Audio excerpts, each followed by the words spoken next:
The Prophet Muhammad ﷺ placed great importance on respecting agreements and partnerships. He taught all Muslims to do so.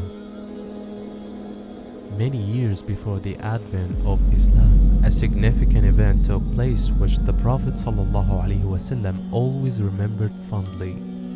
A Yemeni merchant traveled to Mecca to trade and sell his merchandise. Upon arrival, he negotiated a sale with a very powerful chieftain, Al-As ibn Wa'il al-Sahmi of the Sahm clan. This clan was also a part of the Quraysh tribe, a commanding tribe in the 7th century Arabian Peninsula. The deal seemed to be going smoothly. They exchanged goods. But when it came to making a payment, the chieftain made an excuse and delayed paying. After stalling, he outright refused to pay the money he owed. The chieftain knew that the Yemeni merchant had no allies in Mecca, so he could abuse his power and status and save some money. It was unlike today. There was no police or lawyers that the merchant could turn to.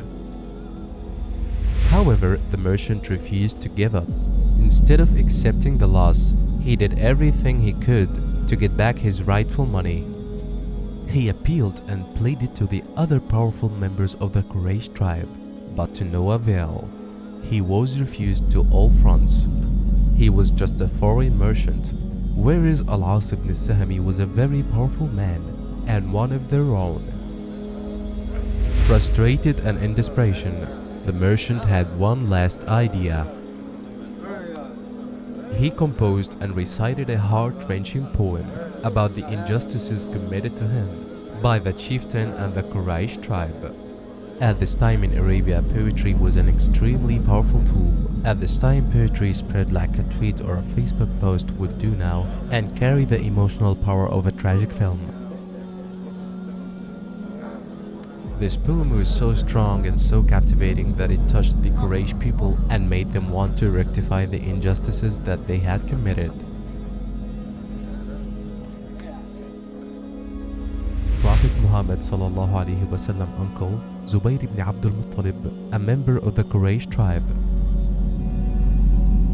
He decided that the tribe must address the merchant's beautiful poem and give him justice.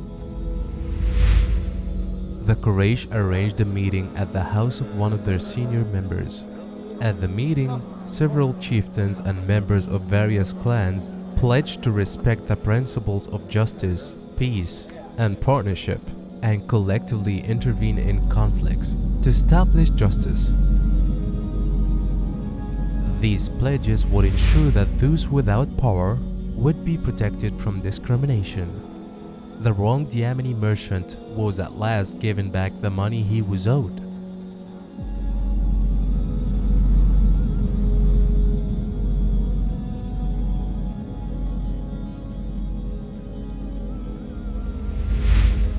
The promises made by the clan were progressive, but to ensure that they were legally binding and would be adhered to, a treaty was created. This treaty would make the pact a sacred institution, which would be used in all future trades and partnerships in Mecca. This pact was created and publicly announced in the Kaaba, the holiest place in Mecca even before Islam.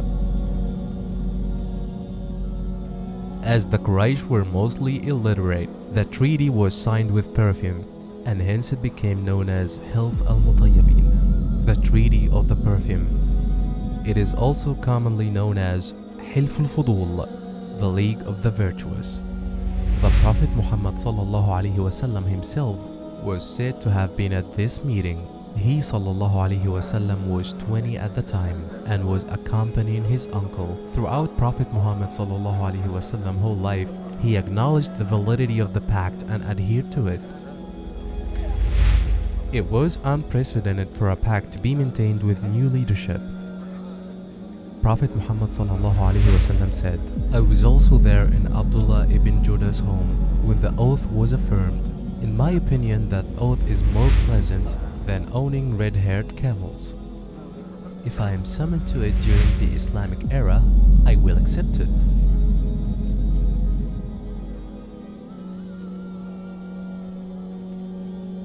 Prophet Muhammad ﷺ respect for this pact shows that he ﷺ understood the importance of partnerships and agreements, regardless of whether they were created by Muslims or not. The Treaty of the Perfume promotes peace, cooperation, and justice for all, and is an ideal example of part of the United Nations Sustainable Development Goals, more commonly known as the SDGs. What are the SDGs? On the 1st of January 2016, after a historic UN summit, world leaders adopted the United Nations 17 Sustainable Development Goals of the 2030 Agenda for Sustainable Development. Over the next 15 years, countries agreed to internally mobilize their efforts to end all forms of poverty, fight inequalities, and tackle climate change, while ensuring that no one is left behind. The 17 SDGs can be grouped into 5 categories. People is to end poverty and hunger in all forms and ensure dignity and equality. Planet is to protect our planet's natural resources and climate for future generations. Prosperity is to ensure prosperous and fulfilling lives in harmony with nature. Peace is to foster peaceful, just, and inclusive societies. Partnerships is to implement the agenda through a solid global partnership. The Treaty of the Perfume ensures equal access, fair treatment, and justice for all. This is an ideal example of peace and partnership.